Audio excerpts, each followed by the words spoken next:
friends, welcome to u2Cook channel. இன்னைக்கு நம்ம அருமையான சுலபமா செய்யக்கூடிய புதினா பிரியாணி எப்படி செய்யலாம்னு பார்க்கலாம் வாங்க.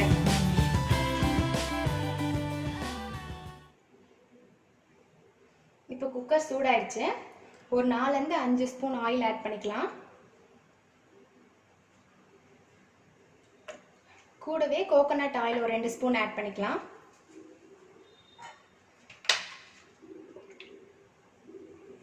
கோகனட் ஆயில் ஆட் பண்ணிங்கன்னா புதினா ரைஸ் ரொம்ப டேஸ்ட்டாக இருக்கும். இப்போது எண்ணெய் சூடாயிடுச்சு. இப்போ நம்ம பிரியாணி இலை 2 ஆட் பண்ணிக்கலாம். 2 பட்டை, 1 லவங்கம், 1 ஏலக்காய். இது நல்லா பொரிஞ்சு வரட்டும்.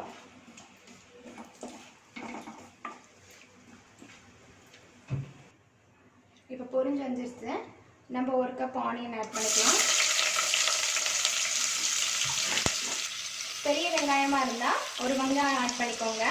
சின்னதாக இருந்தால் 2 வெங்காயம் ஆட் பண்ணிக்கோங்க. இப்போ இதை நல்லா வதக்கி விடுங்க. லைட்டாக இப்போ சால்ட் ஆட் பண்ணிக்கலாம்.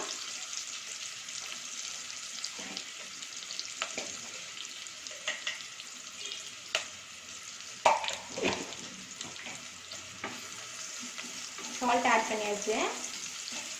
இப்போ வெங்காயம் நல்லா பொன்னிறம் வர வரைக்கும் வதக்கி விடுங்க. இப்போது வெங்காயம் நல்லா வதங்கி வரதுக்குள்ள புதினா 1 கப்பு,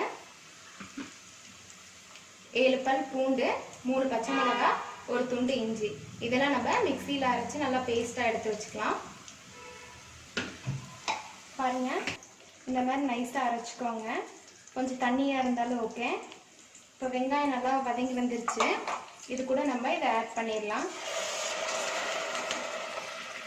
இதை நல்லா கிளறி விடுங்க. பச்சை வாசம் போகிற வரைக்கும் கிளறி விடுங்க.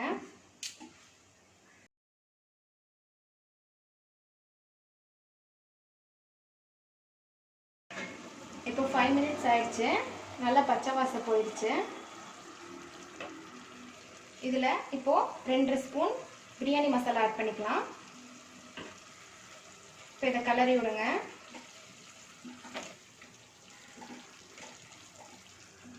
கிளறி விட்டு இப்போ நம்ம தேவையான அளவு உப்பு ஆட் பண்ணிக்கலாம்.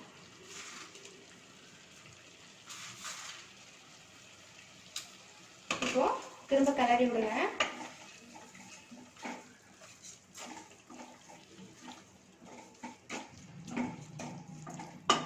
இப்போ 3 நிமிஷம் இது நல்லா கொதிச்சு வரட்டும். இப்போ மசாலா நல்லா வெந்து வந்துருக்கு.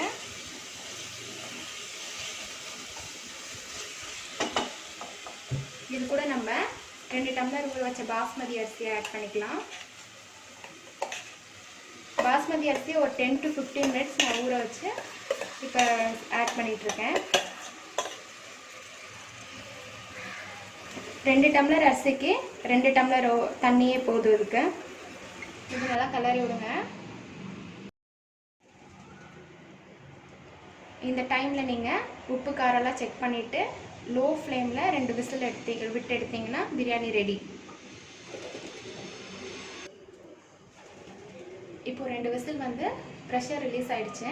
இப்போ நம்ம ஓப்பன் பண்ணி பார்க்கலாம்.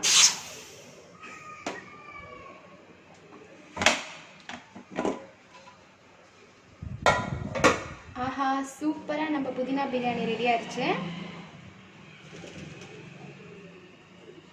நல்லா இருக்கு, நல்லா வாசமாகவும் இருக்கு. ஒரு சின்ன வாணலில் நெய் விட்டு முந்திரி வறுத்து இதில் ஆட் பண்ணிக்கலாம். இது ரொம்ப சிம்பிளான ப்ராசஸ் தாங்க, ரொம்ப சுவையாக இருக்கும்.